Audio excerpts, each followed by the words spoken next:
Hello friends, কেমন আছো তোমরা? আশা করছি তোমরা সবাই খুব ভালো আছো। সামনেই জন্মাষ্টমী আসছে, আর জন্মাষ্টমীতে তালের বড়া না করলে হয় বলো? সেই কারণে আজকে আমরা তালের বড়া রেসিপি শেয়ার করেছি তোমাদের সাথে। তালের বড়া করতে হলে প্রথমে আমরা তালটাকে ভেঙে নিয়েছিলাম। তালটাকে কেটে নেওয়ার পরে তালটাকে খিসা করার জন্য তালটাকে আমার মা ছাড়িয়ে নিচ্ছিল। এবার তালের ভেতরের যে পুরটা থাকে সেইটাকে ছাড়ানোর জন্য এভাবে তালটাকে ছাড়াতে হয়। তো তালটাকে ছাড়ানোটা তোমাদের সাথে শেয়ার করছি। এবং এটা হলো আমাদের বাড়ির যে গোপাল, সেই গোপাল। তো সেই গোপালের কে তোমাদের সাথে শেয়ার করলাম।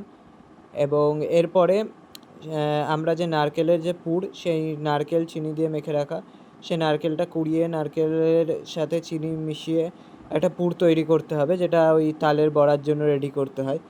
আজকে ঠিকভাবে বলতে পারছি না হয়তো, তো তার জন্য একটু ক্ষমা করো।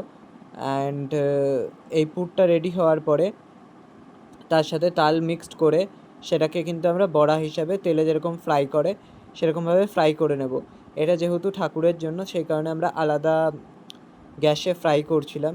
তো তোমাদের ভিডিওটা কেমন লাগলো তোমরা অবশ্যই জানাবে। ভিডিওটা যদি ভালো লেগে থাকে তবে ভিডিওটাকে অবশ্যই লাইক, শেয়ার এবং সাবস্ক্রাইব করবে চ্যানেলটাকে।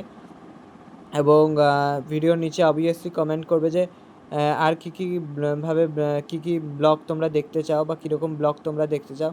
তো আজকের জন্য এটুকুই, বাই।